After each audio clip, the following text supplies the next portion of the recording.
Bonjour, bienvenue sur le podcast de Nancy. Aujourd'hui, j'ai envie de vous parler, puis vous mentionner que j'ai 0 dette et que je me sens vraiment privilégiée de ça et que, malheureusement, ça va bientôt changer parce que je vais avoir probablement la plus grosse dette que j'aurais jamais eue de toute ma vie. Et non, j'ai pas un problème de jeu ou de gambling.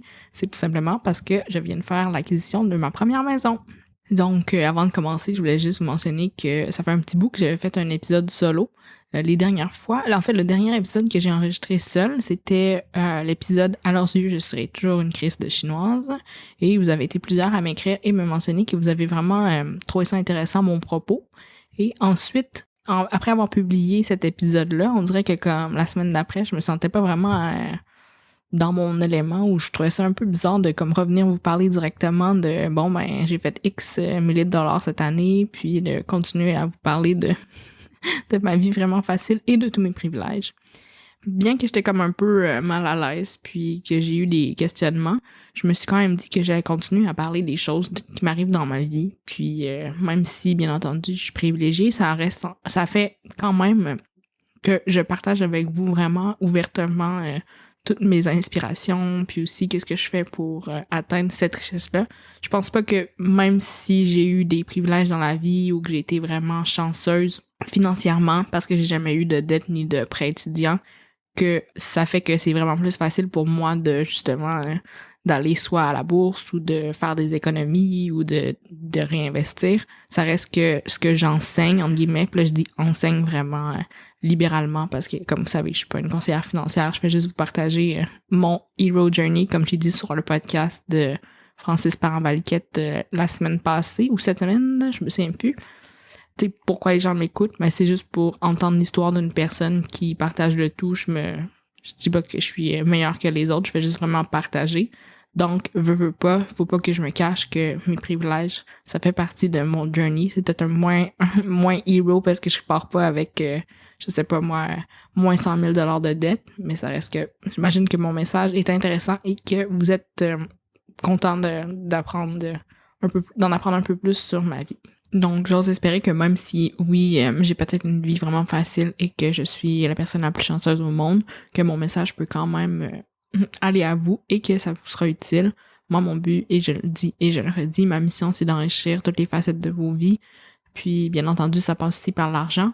Et ça se peut aussi même que quelqu'un ait vraiment, vraiment beaucoup d'argent, mais qu'il n'ait pas nécessairement une bonne relation avec le dit argent.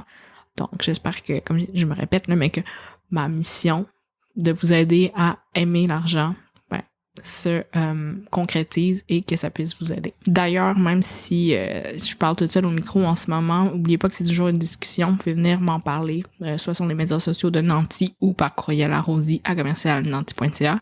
Mais j'aimerais vraiment savoir votre opinion sur ce que je viens de dire.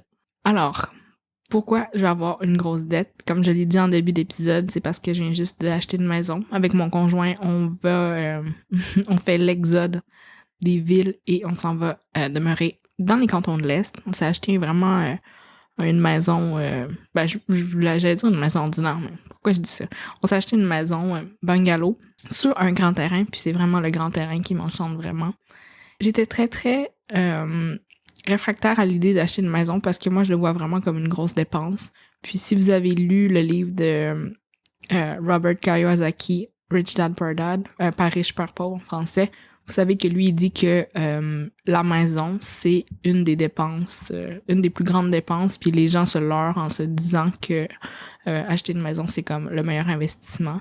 Là, avec ce qui se passe dans le marché immobilier en ce moment, ce qui est vraiment fou, c'est comme vraiment difficile de prendre position là-dessus. Les experts s'entendent même pas à savoir si c'est mieux de louer ou acheter. Mais bref, c'est sûr que acheter une maison, c'est une grosse dépense, peu importe, même si on revient à vendre la maison avec un profit, comme ce que beaucoup ont réussi à faire cette année durant la pandémie, là, on va le redire.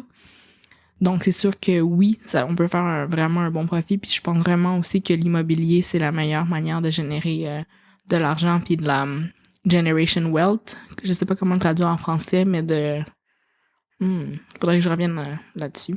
Mais je sais que c'est ça, l'immobilier, c'est comme ça, ce véhicule-là et ce levier-là qu'on peut faire vraiment de l'argent, je dirais pas facilement, mais des gros montants. Mais bref, quand c'est ta résidence primaire, l'endroit où est-ce qu'on va vivre, puis que on compte pas nécessairement louer notre sous-sol à court terme, on va pas générer de l'argent avec cette maison-là. En fait, on va même en dépenser beaucoup parce qu'on pourrait voir faire des rénovations. Autant j'étais vraiment réfractaire, comme j'ai dit, à avoir une maison parce que je trouvais que c'était une trop grosse dépense, autant avec tout ce qui se passe en ce moment dans le monde, c'est vraiment le fun de pouvoir être à l'extérieur dans la nature. Je pense vraiment qu'avec mon conjoint, on a trouvé vraiment un bel endroit où est-ce qu'on sera heureux de vivre.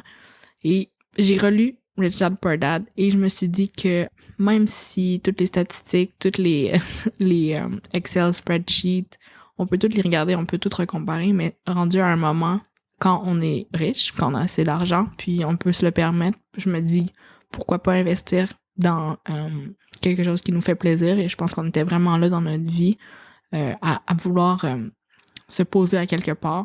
J'étais un peu triste de laisser mon loyer ici parce qu'il était vraiment pas cher. Ici, on parle pas de 500$ par mois, peut-être un peu plus, mais on avait vraiment un bon prix pour ce qu'on avait comme autant pieds carrés que extérieur et terrasse pour l'île de Montréal. Donc, ça me fait un petit pincement au cœur, mais je suis certaine qu'on va trouver d'autres agréments sur notre grand terrain.